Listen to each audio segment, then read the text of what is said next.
Connect ಆಯ್ತು. ಹಾ, correct ಆಯ್ತು. ಅದು ಒಂದು ಗ್ರಂಥ ಆದ್ರಿ. ವಿದ್ಯಾ ಭಂಡಾರ ಅಂತ ಒಂದು ಗ್ರಂಥ ಅದ. ಆ ವಿದ್ಯಾ ಭಂಡಾರದಲ್ಲಿ ಈ ಮರಣ ಸೂಚನೆಯನ್ನ, ಅದರ ಲಕ್ಷಣವನ್ನ ಹೇಗೆ ತಿಳಿಯಬಹುದು ಅನ್ನುವಂಥದ್ದು ಸೂಕ್ಷ್ಮವಾಗಿ ಬರೆದಾರೆ. ಆನಂತರ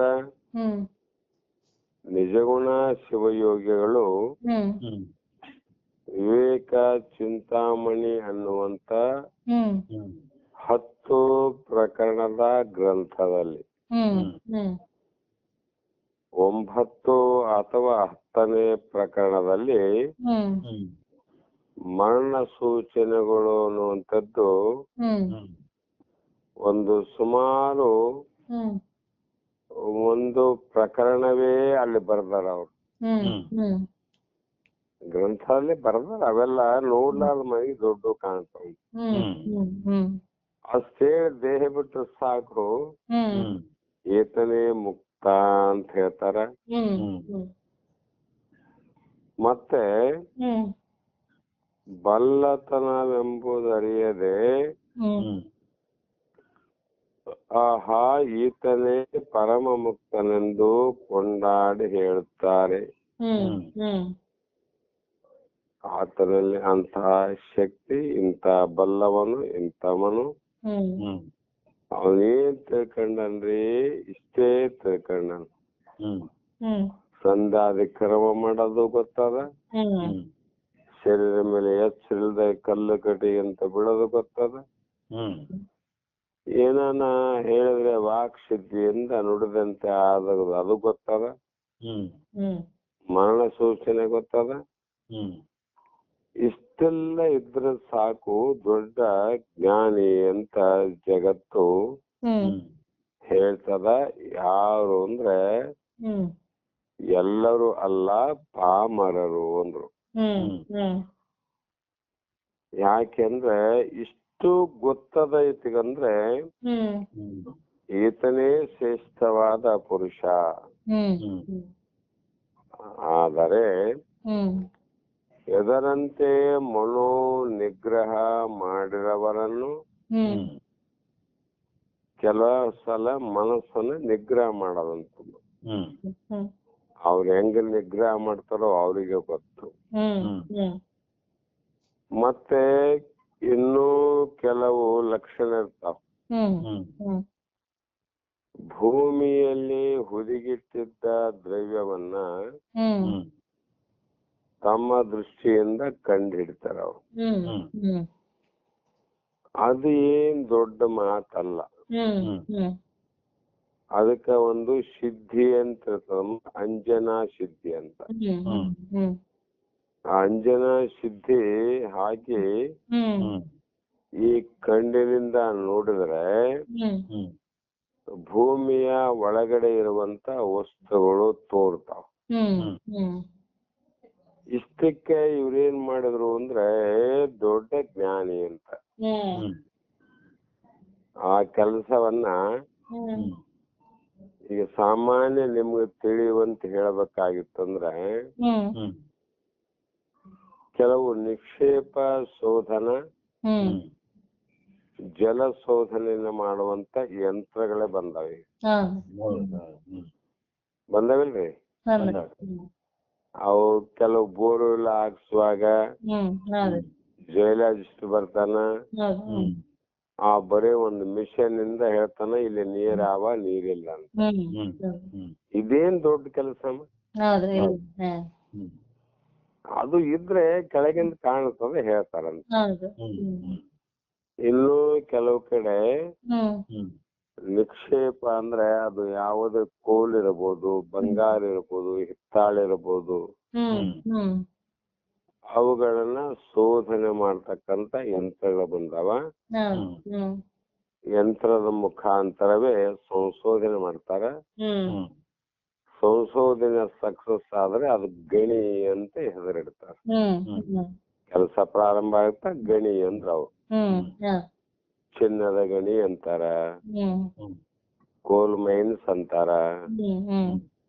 ಬೇರೆ ಬೇರೆ ನಿಕ್ಷೇಪ ಇದ್ದದಕ್ಕೆ ಬೇರೆ ಬೇರೆ ಹೆಸರು ಬರುವುದು ಸಹಜ. ಇದೇನ್ ಮಹಾತ್ಮನ ಅನುಮ ಯಂತ್ರ ಏನು ಮಹಾತ್ಮ ಅಲ್ಲ ಅದು. ಒಂದು ಜಡವಾದ ಯಂತ್ರ ಕೂಡ ಭೂಮಿಯಲ್ಲಿ ಹುದುಗಿದಂತ ವಸ್ತುವನ್ನ ತೋರಿಸ್ತದ. ಅದರಂತೆ ಇವನಿಗೂ ಕೂಡ ಅಂಜನಾ ಅನ್ನುವಂತ ಸಿದ್ಧಿಯನ್ನು ಹಾಕಿ ನೋಡಿದಾಗ ಭೂಮಿ ಎಲ್ಲದು ತಿಳಿತದ ಅಂತ ಬರದಾರ. ಆದ್ರೆ ಎಲ್ಲಿ ಬೇಕಲ್ಲಿ ನೋಡಲು ಸಿಗೋದಿಲ್ಲ. ಅವನಿಗೆ ಸರಿಯಾದ ಲಿಪಿ ಸಿಕ್ಕಿರ್ಬೇಕು. ಲಿಪಿ ಅಂದ್ರಮ್ಮ ಹಿಂದಿನ ಕಾಲದಲ್ಲಿ ಯಾವುದೇ ದ್ರವ್ಯವನ್ನ ಸಂಪತ್ತನ್ನ ಇಲ್ಲಿ ಇಡಲಿಕ್ಕೆ ಜಾಗನೇ ಇದ್ದಿಲ್ಲ ಅವ್ರಿಗೆ ಹಿಂದಿನ ಕಾಲದಲ್ಲಿ. ಆವಾಗ ಅವ್ರೇನು ಮಾಡ್ತಿದ್ರು ಅಂದ್ರೆ ಸುಲಭವಾಗಿ ಯಾರಿಗೆ ಗೊತ್ತಾಗಬಾರದು ಅಂತ ತಮ್ಮೊಬ್ಬರಿಗೆ ಗೊತ್ತಾಗುವಂತ ಸ್ಥಳದಲ್ಲಿ ಹೋಗಿ ಭೂಮಿಯಲ್ಲಿ ಇಡತಕ್ಕಂತ ವ್ಯವಸ್ಥೆ ಇತ್ತು ಹಿಂದಿನ ಕಾಲದಲ್ಲಿ. ಅದಕ್ಕೆ ಅವರು ಬಹಳ ಬುದ್ಧಿವಂತರು. ಇವತ್ತ ನಾನು ಇಟ್ಟೀನಿ, ಇನ್ನೂ ಸ್ವಲ್ಪ ದಿನದಲ್ಲಿ ನಾನು ಏನಾಗ್ತೀನಿ ಗೊತ್ತಿಲ್ಲ ಅವ್ರಿಗೆ. ಅವ್ರು ಇಟ್ಟವನು ಸತ್ತು ಹೋಗ್ಬೋದು, ಇವೆಲ್ಲ ಆಗ್ತಾವಂತ ಗೊತ್ತಿದ್ದೆ. ಮತ್ತ ಅವರು ಒಂದು ತಗಡಿನಲ್ಲಿ, ಹಿಂದಿನ ಕಾಲದಲ್ಲಿ ತಗಡಿನಲ್ಲಿ, ತಾಮ್ರದ ತಗಡಿನಲ್ಲಿ ಅಥವಾ ಹಿತ್ತಾಳೆಯ ತಗಡಿನಲ್ಲಿ, ಅಷ್ಟು ಆಗಲ್ಲ ಅಂದ್ರೆ ಕಲ್ಲಿನಲ್ಲಿ ಕೂಡ ಕೆತ್ತಿಸ್ತಿದ್ರು ಅವರು. ಕಲ್ಲಿನಲ್ಲಿ ಲಿಪಿ ಅಂತ ಬರೆಸಿ ಅದೆಲ್ಲೋ ತಮ್ಗ 4 ಜನಕ್ಕ ಮುಂದ ಎಂದಾದ್ರೂ ಗೊತ್ತಾಗ್ಲಂತ ಒಂದ್ ಕಡೆ ಎಲ್ಲೋ ಕಾಣದಂಗ ಇಡ್ತಿದ್ರು ಅವರು. ಯಾಕೆ ತಾನಿದ್ರೆ ತನಗಂತೂ ಗೊತ್ತಿರ್ತದ ಎಲ್ಲಿ ಇಟ್ಟಿರಂತ. ಮತ್ ತಾನು ಹೋದ್ರು ಕೂಡ ತಮ್ಮ ಮನೆಯವರಿಗೆ ಎಂದಾದ್ರೂ ಒಂದು ದಿವಸ ಗೊತ್ತಾಗಲಂತ ಆ ಒಂದು ಲಿಪಿಯನ್ನ ಬರೆದಂತ ವಸ್ತು ಇರಬೇಕು. ಅಲ್ಲಿ ಲಿಪಿ ಇರಬೇಕು. ಆ ಲಿಪಿಯ ಬಲ್ಲಂತವನು ಆ ಜಾಗವನ್ನು ಹುಡುಕ್ಬೇಕು. ಅಲ್ಲಿ ಅಂಜನ ಸಿದ್ಧಿ ಹಾಕಿದಾಗ ಮಾತ್ರ ಅಲ್ಲಿ ಗೊತ್ತಾಗ್ತಾವ. ಈ ಪ್ರಕಾರ ಇದ್ರೆ ಅವನೇ ಜ್ಞಾನಿ, ಅಂತರ ಜನ. ಮತ್ತು ಸುಖ ದುಃಖಾದಿ ದ್ವಂದ್ವ ಧರ್ಮ ಅಂದ್ರು. ಸುಖ ಅನ್ನುವಂಥದ್ದು ಒಂದು, ದುಃಖ ಅನ್ನುವಂಥದ್ದು ಇವೆರಡು ಮನೋಧರ್ಮ ಅಂತ, ಮನಸ್ಸಿನ ಧರ್ಮ. ಇದು ಯಾವಾಗಲೂ ಒಂದು ಇದ್ದಂತ ಪ್ರಸಂಗದಲ್ಲಿ ಸಮಯದಲ್ಲಿ ಇನ್ನೊಂದು ಇರೋದಿಲ್ಲ. ಸೂರ್ಯ ಇದ್ದಾಗ ಹಗಲಿಲ್ಲ ಅಂತ ಎಷ್ಟೋ ಸಲ ಹೇಳ್ತೀವಿ. ಅದರಂತೆ ಬಡತನವಿದ್ದಾಗ ಶ್ರೀಮಂತಿಕೆ ಇಲ್ಲ, ಶ್ರೀಮಂತಿಕೆ ಇದ್ದಾಗ ಬಡತನ ಇಲ್ಲ. ಇಷ್ಟೇ ಅಲ್ಲ, ಬಾಲ್ಯದಲ್ಲಿದ್ದಂತ ಯೌವನದಲ್ಲಿದ್ದಂತ ಹಲ್ಲು ಮುಪ್ಪಾವಸ್ಥೆಯಲ್ಲಿ ಇರೋದಿಲ್ಲ. ಅಂದ್ರೆ ಅರ್ಥಾತ್ ಒಂದು ಇದ್ದಂತ ಸಮಯದಲ್ಲಿ ಇನ್ನೊಂದು ಇರೋದಿಲ್ಲ. ಸುಖ ಇದ್ದಾಗ ದುಃಖ ಇರೋದಿಲ್ಲ, ದುಃಖ ಇದ್ದಾಗ ಸುಖ ಇರೋದಿಲ್ಲ. ಇವೆರಡು ದ್ವಂದ್ವ ಅಂದ್ರೆ ಎರಡು. ಇದು ಮನಸ್ಸಿನ ಧರ್ಮ ಅಂತ. ಇದರ ಸಹನತೆ ಉಳ್ಳವನು, ಇವೆರಡರ ಸಹನೆಯನ್ನ ತಡೆದುಕೊಳ್ಳುವ ಶಕ್ತಿ ಉಳ್ಳವನು ಜಗತ್ತಿನಲ್ಲಿ ಇವನಿಗೆ ಬಹಳ ಸಂಪನ್ನಪ್ಪ, ಅವ್ರು ಬಹಳ ಜ್ಞಾನಿ ರೀ, ಅದಕ್ಕ ಎಂತ ದುಃಖ ಬಂದ್ರು ಅಂಜಂಗಿಲ್ಲ, ಸುಖ ಆದ್ರೂ ಇಗ್ಗಂಗಿಲ್ಲ.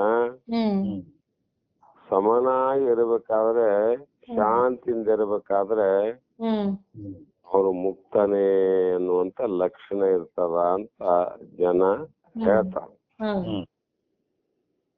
ಮತ್ತು ಅವನ ದೃಷ್ಟಿಗೆ ಸುವರ್ಣವನ್ನ ಲೋಸ್ತದಂತೆ ಕಂಡವರನ್ನು, ತನ್ನಲ್ಲಿ ಇರುವ ಶಕ್ತಿಯನ್ನು ಹೊರಪಡಿಸಿದವರನ್ನು ಇತ್ಯಾದಿ ಅಧ್ಯಾಸ ರೂಪ ಭ್ರಾಂತಿಯ ಚೇಷ್ಟೆಗಳಿಗೆಲ್ಲ ಮುಕ್ತನ ಲಕ್ಷಣವಲ್ಲ ಅಂದ್ರು ನೋಡ್ರಿ. ಇವರು ಬುದ್ಧಿಯ ಭ್ರಮಣೆಯೇ ಕೆಲಸ ಇವೆಲ್ಲ, ಆದ್ರೆ ಮುಕ್ತನ ಲಕ್ಷಣ ಇವಲ್ಲ ಅಂದ್ಬಿಟ್ಟವು. ಬ್ರಹ್ಮಜ್ಞಾನಿಗೆ ಸ್ವರೂಪಕ್ಕ ಇವೇನ್ ಸಂಬಂಧ ಯಾವ್ದಾವ್ದು ಒಂದು ಸಂಬಂಧ ಇಲ್ಲ. ಸಂಧ್ಯಾ ವಂದನೆ ಸಂಬಂಧ ಇಲ್ಲ, ಮತ್ತೆ ಯಾವ ಸಿದ್ಧಿಯ ಸಂಬಂಧ ಇಲ್ಲ, ಕರ್ಮಗಳ ಸಂಬಂಧ ಇಲ್ಲ, ಮೈ ಮೇಲೆ ಎಚ್ಚರ ಇರಬೇಕು ಎಚ್ಚರ ಇಲ್ಲ ಸಂಬಂಧ ಇಲ್ಲ. ಇವೆಲ್ಲ ದೇಹ ಧರ್ಮಗಳು ನೋಡ್ರಿ. ಅನಿತ್ಯ ವಸ್ತುಗಳಲ್ರಿ. ಏನಮ್ಮ? ಇದೇ ಅನಿತ್ಯ ವಸ್ತುಗಳು ಇವೆಲ್ಲ. ಅದಕ್ಕೆ ಇವೆಲ್ಲ ಅನಿತ್ಯ ವಸ್ತುಗಳು, ಇವೆಲ್ಲ ಭೌತಿಕವಾದ ವಸ್ತುಗಳು. ತನ್ನ ಸ್ವರೂಪ ಏನಂದ್ರೆ ಅಭೌತಿಕವಾಗಿ, ನಿತ್ಯವಾಗಿ, ಪರಿಪೂರ್ಣವಾಗಿ, ಅವಿನಾಶಿಯಾಗಿ ಇರುವಂತದ್ದೇ ತನ್ನ ಸ್ವರೂಪ. ಹಾಗೆ ಈ ರೀತಿ ಲೋಸ್ತದಂತೆ ತೃಣ ಸಮಾನದಂತೆ ಕಂಡವರನ್ನ ಅಷ್ಟೇ ಅಲ್ಲ, ತನ್ನಲ್ಲಿ ಇರುವ ಶಕ್ತಿಯನ್ನು ಹೊರಪಡಿಸಿದವರನ್ನು, ಇನ್ನೂ ಅನೇಕ ಶಕ್ತಿಗಳಿದ್ರು ಕೂಡ ನನ್ನಲ್ಲಿ ಇಂಥ ಶಕ್ತಿ ಸಾಮರ್ಥ್ಯ ಆದಂತ ಯಾರ ಮುಂದೆ ಹೇಳಕ ಹೋಗೋದಲ್ಲ. ಇಷ್ಟೆಲ್ಲ ಇದ್ರೂ ಕೂಡ ಅವೆಲ್ಲ ಭ್ರಾಂತಿಯ ಲಕ್ಷಣವೇ ವಿನಃ ಮುಕ್ತನ ಲಕ್ಷಣವಲ್ಲವೆಂದು ಅದು ಕೇವಲ ಪಾಮರರ ಜನರು ಹೇಳುತ್ತಾರೆ. ಅವನು ಜ್ಞಾನಿ ಮುಕ್ತ ಅಂತ ಅಜ್ಞಾನಿಗಳು ಹೇಳ್ತಾರಂತ. ಆದ್ರೆ ಸಾಧಕರು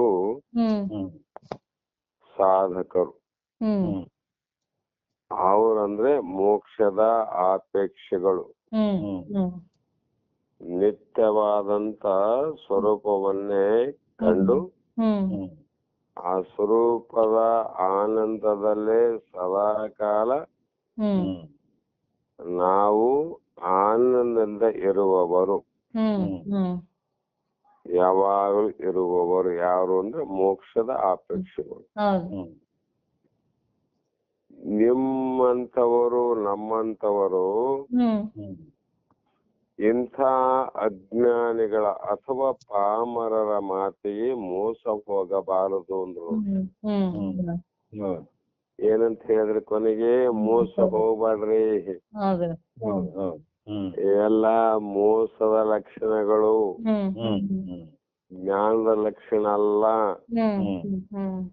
ಜ್ಞಾನಿಯ ಲಕ್ಷಣ ಅಲ್ಲ. ಅದಕ್ಕಾಗಿ ಅಜ್ಞಾನಿಗಳು ಮೋಸ ಮಾಡೋದೇ ಅವ್ರ ಕೆಲಸ. ಅಜ್ಞಾನಿಗಳು ಇಂಥವರಿಂದ ಮೋಸ ಹೋಗುವುದೇ ಅವರ ಕೆಲಸ. ನಾವ್ ಬಹಳ ಸಲ ಎಲ್ಲರೂ ಹೇಳ್ತಾರಲ್ಲಮ್ಮ, ಎಲ್ಲಿವರೆಗೂ ಮೋಸ ಹೋಗೋರಾರ ಅಲ್ಲಿವರೆಗೂ ಮೋಸ ಮಾಡೋರಾರ ಅಂತ. ಎಲ್ಲಿವರೆಗೂ ಇಂಥ ಅಜ್ಞಾನಿಗಳಾರ ಅಂಥವರಿಗೆ ಮೋಸವನ್ನ ಮಾಡುವ ಜ್ಞಾನಿಗಳಾರ. ಇವರಿಗೆ ಏನಂತ ಕರಿಬೇಕಮ್ಮ? ಮೋಸ ಮಾಡೋ ಜ್ಞಾನಿಗಳಂತ. ಅದಕ್ಕ ನೀವು ಮಾತ್ರ ಎಚ್ಚರವಿರಲಿ, ಮೋಸ ಹೋಗಬಾರದು.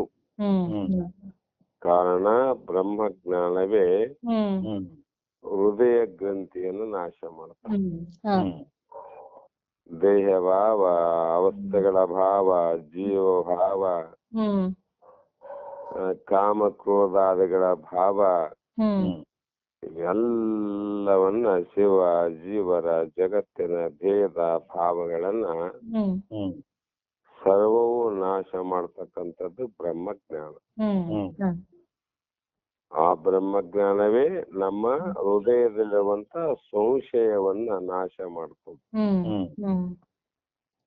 ಆತನೇ ಮುಕ್ತನ ಲಕ್ಷಣವೆಂದು ಆತನೇ ನೋಡ್ರಿ ಮುಕ್ತನ ಲಕ್ಷಣ. ಹೃದಯ ಗ್ರಂಥಿಯನ್ನು ಯಾರು ಛೇದನ ಮಾಡ್ಕೊಂಡಾರ ಅದೇ ಮುಕ್ತನ ಲಕ್ಷಣ. ಇನ್ನೊಂದು ಮಾತನ್ನ ಅವ್ರು ಇಲ್ಲಿ ಪ್ರಯೋಗ ಮಾಡ್ಯಾರ ಶಬ್ದ.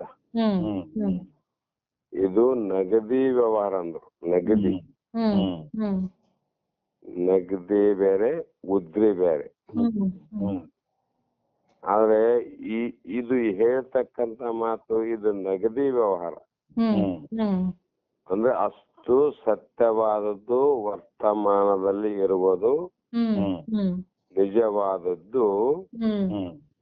ಅದಕ್ಕಾಗಿ ಇದನ್ನ ಬಿಟ್ಟು ಅದಕ್ಕೆ ಮೋಸಕ್ಕೆ ಹೋಗಬಾರದು ಎಂಬುವ ಭಾವವೇ ಈ ಶ್ಲೋಕದ ಹಿಂದೆ ಮಾಡಿದಂತ ಅವತಾರಿಕೆಯ ಪ್ರಶ್ನೆಗೆ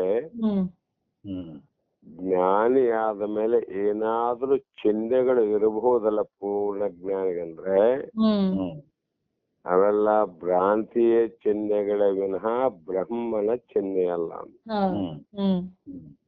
ಬ್ರಹ್ಮಗನ ಅವನಿಗೆ ನಿರಾಕಾರನಂದ್ರೆ ನಿರಾಕಾರಕ್ಕ ಏನ್ ಚಿಹ್ನೆ ಹೇಳಬೇಕಮ್ಮ? ಬರಂಗಿಲ್ಲ. ಅವಯವ ಇದ್ದಲ್ಲಿ ಚಿಹ್ನೆ ಹೇಳಬೇಕು. ಬ್ರಹ್ಮಗ ಅವಯವನೇ ಇಲ್ಲ, ಶರೀರ ಇಲ್ಲ, ಅವನಿಗೆ ಚಿಹ್ನೆ ಲಕ್ಷಣ ಗುರುತು ಹೇಳಕ್ ಬರೋದಿಲ್ಲ ಅನ್ನುವಂತ ಭಾವ. ಅದನ್ನೇ ಗದ್ಯದಲ್ಲಿ ವನಿತಾದಿ ಭೋಗಗಳ ತ್ಯಾಗವು ತನ್ನೋಳಿಯ ಘನ ಪರಾಕ್ರಮವನ್ನು ತೋರದೆ ಇರುವುದು ಮತ್ತೆ ತನುವು ಅಳಿಯುವ ಸೂಚನೆಯೂ ಕೇಳುವುದು, ಶರೀರ ಬಿಡುವ ಸಮಯವನ್ನು ಹೇಳುವುದು, ಸಂಧ್ಯಾದಿ ಬ್ರಹ್ಮ ಕರ್ಮವ ಗೈಯುವುದು, ಮುಂಜಾನೆ ಮಧ್ಯಾಹ್ನ ಸಾಯಂಕಾಲ ಬ್ರಹ್ಮನನ್ನ ಕುರಿತು ಪರಮಾತ್ಮನ ಕುರಿತು ಕರ್ಮವನ್ನು ಮಾಡುವುದು, ಮನವನ್ನು ನಿಲ್ಲಿಸುವುದು, ಮತ್ತೆ ನಿಕ್ಷೇಪ ದ್ರವ್ಯವಂ ಜನರಿಗೆ ತೋರಿಪದು. ಇಲ್ಲಿದ ನೋಡು, ಈ ಭೂಮಿಯಲ್ಲಿ ಹಿಂಗಾದ, ಈ ಮೂರಿ ಹಿಂಗಾದ ಅಂತ ಹೇಳುವುದು. ನಿಕ್ಷೇಪ ದ್ರವ್ಯವಂ ಜನರಿಗಂ ತೋರಿಪದು ಮತ್ತು ವಾಕ್ಸಿದ್ಧಿ ಇವುಗಳಿಗೆ ಘನಮುಕ್ತನೆಂಬ ಚಿಹ್ನೆಗಳೆಂದು ಪಾಮರ ಜನರು ಕೊಂಡಾಡಿ ಪೇಳುತ್ತೀಹರಂತ. ಯಾರಮ್ಮ? ಪಾಮರರು. ಎಷ್ಟು ಮಂದಿ ಶಾಸ್ತ್ರ ಕೇಳಿದ್ರು ಕೂಡ ಇದು ಬಿಡಂಗಿಲ್ರಿ. ಇದನ್ನ ಮಾತ್ರ ಬಿಡಂಗಿಲ್ಲ. ಎಲ್ಲೋ ಒಬ್ರು ಇದನ್ನ ಹೇಳಿದ್ದೆ ಹಂಗಾಯ್ತು ಹಿಂಗಾಯ್ತು, ಅದಿತ್ತು ಇದಿತ್ತು. ಯಾಕಂದ್ರೆ ಅವರೆಲ್ಲ ಅಜ್ಞಾನಿ ಜನಗಳೇ, ಸುಮ್ಮನೆ ಹೇಳಂಗಿಲ್ಲ, ಬಹಳ ಕೊಂಡಾಡಿ ಹೇಳ್ತಾರ ಅವ್ರು. ಅದಕ್ಕೆ ಅವರಿಗೆಲ್ಲ ಏನಂದ್ರೆ ಪಾಮರರು. ಹೀಗೆ ಮುಂದಾಗುವ ಮರಣ ಸೂಚನೆ, ವಾಕ್ಸಿದ್ಧಿ, ಮನೋ ನಿರೋಧಾದಿಗಳು ಭ್ರಾಂತನ ಲಕ್ಷಣವು ಇವು ಮುಕ್ತನ ಲಕ್ಷಣವಲ್ಲವೆಂದು ಹೇಳಿದರು. ಇವು ಮುಕ್ತನ ಲಕ್ಷಣ ಅಲ್ಲ, ಭ್ರಾಂತನ ಲಕ್ಷಣ ಅಂತ ಹೇಳಿದಾಗ ಈ ಮುಕ್ತನ ಲಕ್ಷಣ ನಿಜವಾದ ಚಿಹ್ನೆ ಏನಪ್ಪ? ಭ್ರಾಂತನ ಲಕ್ಷಣ ಇವೆಲ್ಲ. ಆದರೆ ಮುಕ್ತನ ನೈಜವಾದ ಚಿಹ್ನವೇನು? ಚಿಹ್ನೆ ಅಂದ್ರೆ ಗುರುತು, ಗುರುತಂದ್ರೆ ಲಕ್ಷಣ. ಭ್ರಾಂತ ಒಂದು ಹೇಳಿದ್ರಿ, ಜ್ಞಾನಿಗೆ ಮತ್ತೆ ಯಾವ್ದಾದ್ರು ಒಂದು ಚಿಹ್ನೆ ಹೇಳಬೇಕಲ್ರಿ, ಅದು ಏನು ಮತ್ತು ಆತನ ಭಾವನೆ ಹೇಗಿರುತ್ತದೆ? ಎರಡನೇ ಪ್ರಶ್ನೆ. ಆತನ ಲಕ್ಷಣ ಏನು ಮೊದಲನೇದ್ದು, ಎರಡನೇದ್ದು ಆತನ ಭಾವನೆ ಹೇಗಿರುತ್ತದೆ ಈ ಎಂಬ ಪ್ರಶ್ನೆಗೆ ಮುಂದಿನ ಶ್ಲೋಕ 108ನೇ ಶ್ಲೋಕದಲ್ಲಿ ಆತನ ಭಾವನೆಯು ಸಮತತ್ವದಲ್ಲಿರುತ್ತದೆ. ಅದು ಭೇದದಲ್ಲಿರೋದಲ್ಲ, ಸಮತ್ವದಲ್ಲಿ. ಹಾಗಾದ್ರೆ ಅದು ಸಮತ್ವ ಹೇಗಿರ್ಲಿಕ್ಕೆ ಸಾಧ್ಯ ಅಂದರೆ ಹೃದಯ ಗ್ರಂಥಿ ರಾಹಿತ್ಯವೇ ಮುಕ್ತನ ಲಕ್ಷಣ. ಹೃದಯದ ಗ್ರಂಥಿ ಏನದಮ್ಮ, ಶಿವ ಬೇರೆ ನಾನು ಬೇರೆ,